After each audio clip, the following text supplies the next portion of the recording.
What's up mga idol? I'm ready to share my another story. A story about walang malaking nakakatuwa. Ang kwentong ito ating ililin. Ang mga totoong pangalan na sangkot sa aking kwento ayon sa katotohanan na ating natutusan. Ang kwentong ito ipapangalan lang natin isang pangalang Tutoy. Sa isang malayong po, si Tutoy ay nanirahan sa kanilang munting lupain kasama ng kanyang ina at kanyang lolo at lola. At dahil sa hirap ng buhay, ang kanyang mga ate ay nagsapalaran sa ibang lungsod, Manila,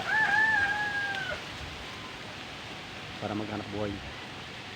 Isang araw, galing si Tutoy sa kanyang mga kaibigan at nagtuturo, tinatawag na martial art, at biglang dumating ang kanyang ate na galing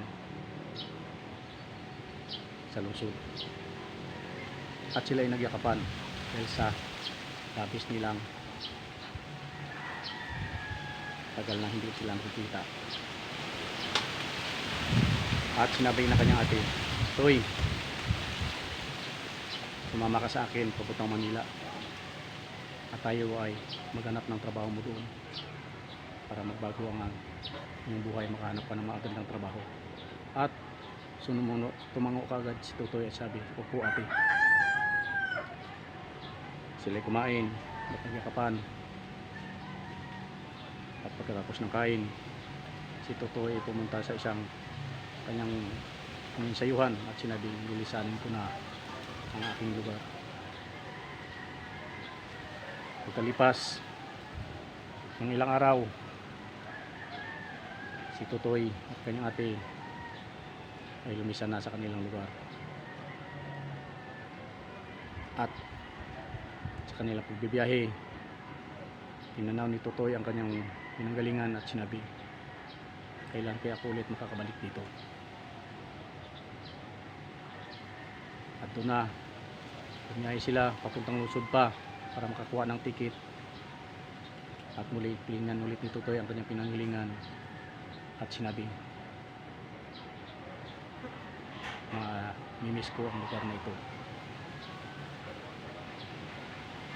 At sa kanyang paglingon, ang kanyang ate nakakuha na ng ticket pasakay ng barko at sila ay umakyat na. Pagkakit sa barko, panandali ang tinitigan ni Tutoy ang kanyang pinanggalingan at sinabi, "Sana'y magtagumpay ako." At dito na mag-umpisa ang ating pinagmamagitan. Walang malaking nakakapunin.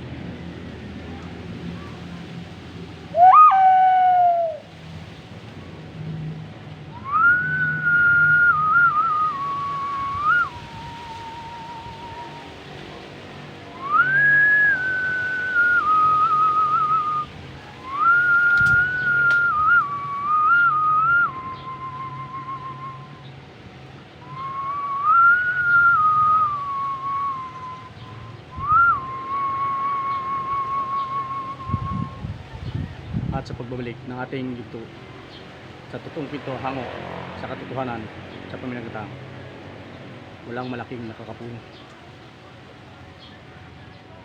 At si Tutoy at kanyang ate ay dumating na sa Manila at para maghanap ng mapapasukang maayos na trabaho. Iba-iba klaseng trabaho ang napasukan ni Tutoy. Mahihirap hanggang sa palayo sa isang lungsod at pumunta pa sa ibang klaseng probinsya.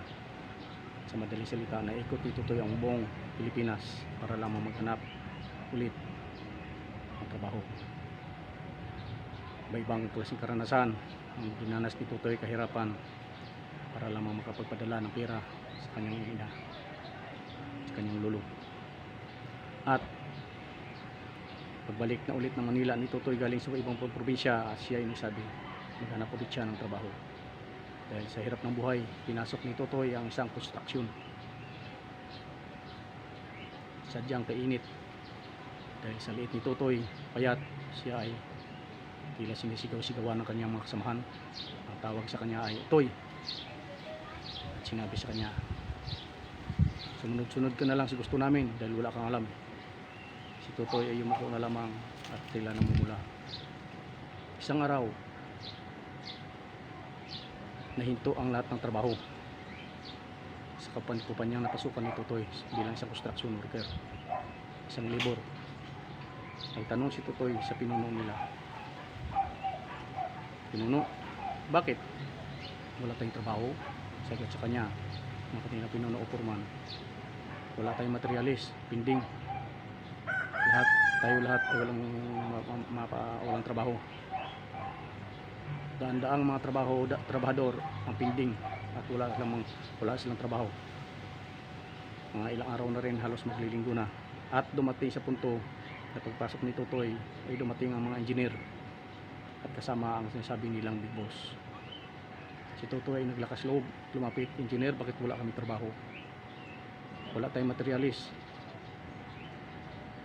At tinuro habang nag-uusap, "Sino po ba may-ari?" "Yun ang may-ari," sabi ni Manila. At lakas loob si Totoy, binaypas ng Totoy ang mga engineer at architect, binaypas na niya, lumapit mismo doon sa big boss. "Boss, walang galang na po, bakit wala kami trabaho?" Sagot kagad na may-ari, "Wala kami trabaho kasi walang materialis, hindi nakahakot yung aking driver kasi may sakit." Ganun po ba?" Sabi niya. Ano po bang pagdadrive yun?" Sabi ni Totoy. Kasi nga daw ang driver niya wala sakit. "Ano po bang idadrive?" "Yun, yung truck," tinuro ng may-ari. "Yun po ba?" Sabi ni Totoy, "Ako po ang magdadrive." Bigla si Totoy pinagtawanan ng kanyang mga kasamahan at sinabi, "Magbisikleta ka na lang, truck yan." Siya ay nilait.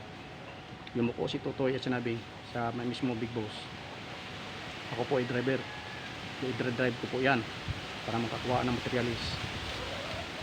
At sinabi kagad ng may-ari, "Sigurado ka?" "Opo." "Sige, ito ang susi." Sa madaling salita, pinagurugtis ka agad ng kanyang amo yan, "Drive mo yung truck na yan, iatras abanti mo, titingnan ko kung marunong ka nga. Paikutin mo yung truck at ibalik ulit dito." At si Totoy, dahil sa kahihiyan na siya ay pinagtawanan, ginawa ni Totoy, siya ay nakit sa truck dahil sa air brake ang truck. Pagkatapos nito may hangin na, ni-start na ito ni Totoy, pinatakbo na ito ni Totoy, hindi pa abante, kundi pa ikot na paatras. At namangha ang kanilang boss at sinabi, ngayon na mag-drive ka na dahil kailangan materialis." Sinabi ko kay Totoy, "Saan lugar po ba? Ikaw ay sasamahan ng aking sekretaryo at kayo ay kukuha doon." At kagad si Totoy tumango at sinabi, "Opo, naghahakot po ako." At namangha ang lahat sa kanyang ginawa.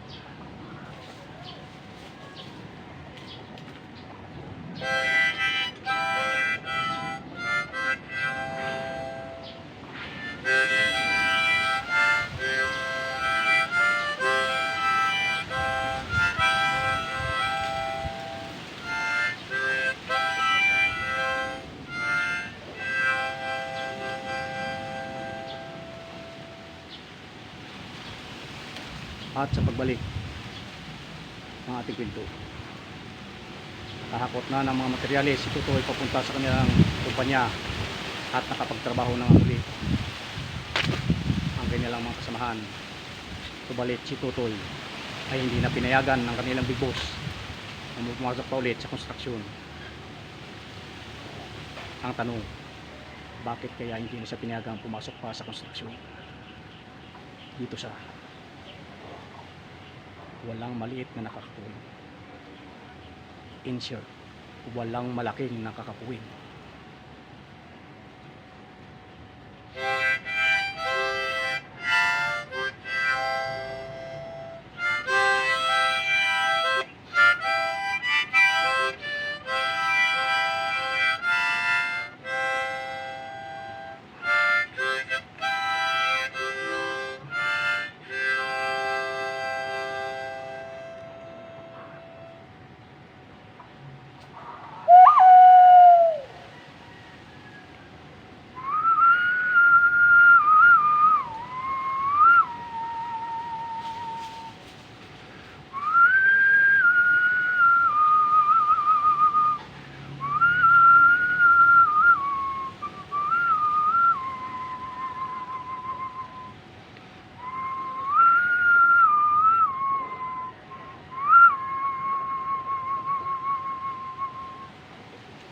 at sa pagbabalik ang ating itong pinamagtang.